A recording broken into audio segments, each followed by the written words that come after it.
नाही माहिती तुला हे वाचून काय वाटेल, पण ह्याचा विचार करून आजपर्यंत तुला काही बोलले नाही मी. पण आज बोलते कारण आता साठवून ठेवण्याची माझी क्षमता संपली.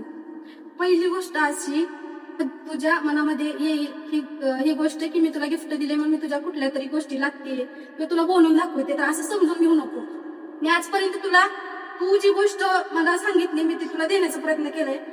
माझी ऐपत असू नसू, पण माझ्या भावाला मला त्यानं सांगितलेली, त्यानं मागितलेली प्रत्येक गोष्ट मला घेऊन द्यायची. तर असं कधी तुला तू समजून घेऊ नको, वाटून घेऊ नको, कारण मी आज माझ्या भावना तुला सांगते. मला नाही माहित की का सांगू असं वाटतंय, असं तू ऐकून नाही घेणार, म्हणून आज ह्या पत्रामार्फत तुला सांगते. मला किंवा आमच्या सगळ्यांना तुझा आनंदाशिवाय आणि तुझ्याशिवाय काहीच नको. तुला आम्ही कधी सोनं नाणं पैसा यातलं काहीच मागत नाही. फक्त तू आमच्याशी नीट बोल, शिस्तीत बोल, आणि हे तुझ्यासाठी आम्ही करतोय. आम्ही केलेलं तुला नाही सांगत, एवढं केले तेवढं केले. फक्त एवढं की आपला भाऊ खूप मोठा भाऊ, त्याला कोणत्याच गोष्टीची कधीच कमी पडू नये. ज्याला जे पाहिजे त्याला ते घेता यावं स्वतःच्या कष्टाच्या बळावर. आजपर्यंत आपण खूप हलाखीचे दिवस काढले, खूप वाईट दिवस काढून आज आपण इथे आहोत. आठव, जेव्हा दीदी दवाखान्यात होती तेव्हा आपल्याला कोणी किती आणि कशा पद्धतीने मदत केली होती, आणि ते दिवस आपण कसे काढले. कोणी नसतं रे कोणाचं. जेव्हा आपल्याकडे काहीच नसतं ना, तेव्हा कोणी आपल्याला विचारत नाही. आज बघ, देवाने आपले दिवस बदलले. काल आपल्याला नावं ठेवणारी आज आपली स्तुती करतायत. म्हणून जे काही करायचं ते स्वतःच्या जीवावर करायचं, कारण ह्या जगात फायदा घेणारे खूप जण आहेत. म्हणून तुला सांगते की आपल्याला एवढं मोठं व्हायचंय की रुपेशचे नाव जरी घेतलं तरी फक्त आणि फक्त तूच डोळ्यासमोर आला पाहिजे. आणि आज हे गिफ्ट खास तुझ्यासाठी, कारण मला नाही माहिती पुढच्या वर्षी मी असेल नसेल, म्हणून हे खास तुझ्यासाठी. तू गिफ्टचं कोणाला देऊ नको, कारण ते मी दिलं आहे फक्त माझ्या भावासाठी. कोणाच्याही हातात देऊ नको. शिवाय पप्पा त्यांनी तर कधीच कोणत्याच गोष्टीला नाही असं म्हणलं नाही.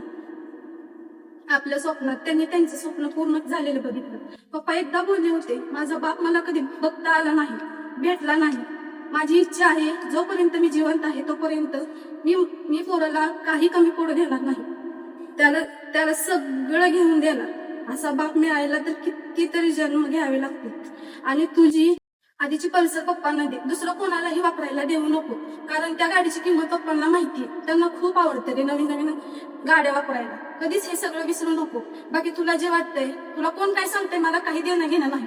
मी जे केलं सगळ्यांसाठी केलं, बाकी ज्याचं त्याचं सोड. अजून काय बोलू तुला, काय सांगायचं असेल तर मला येऊन सांगत जा. बाहेर तू सांगून काही उपयोग नाही. वेळ आली की तेच त्या गोष्टीचा फायदा घेऊन तुला एकटं पाडतील. म्हणून तू मला सांग, तुला काय वाटतं काय नाही. या बहिणी तुझ्या शेवटपर्यंत भक्कमपणे पाठीशी उभ्या राहतील. पप्पांची सगळी स्वप्न आपल्याला सगळ्यांनी मिळून पूर्ण करायचे. बस कोणी काय म्हणतंय काय नाही, मला कोणाशी देणं घेणं नाही. पुढच्या वर्षीपर्यंत गौरीचं स्वप्न आपल्याला पूर्ण करायचं. तुला ते कोणत्याही परिस्थितीमध्ये पूर्ण करायचं. आम्ही तुला बोलतो काही गोष्टी नाही म्हणतो ते तुझ्या चांगल्यासाठीच.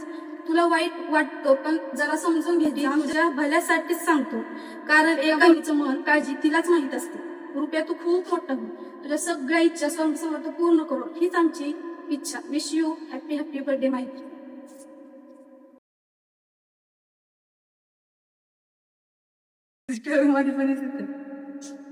रडू नको रे, तुझ्या चांगल्यासाठीच करतोय. सगळं काय करायचं तुझ्यासाठी करायचं, दुसरं कुणासाठी करायचं आम्हाला. समजून घ्या जरा करायचं, नीट राहत जा, सगळ्याला वेळ दुसरं मागायचं, जरा चांगलं राहायचं, दुसरं काय नको आम्हाला.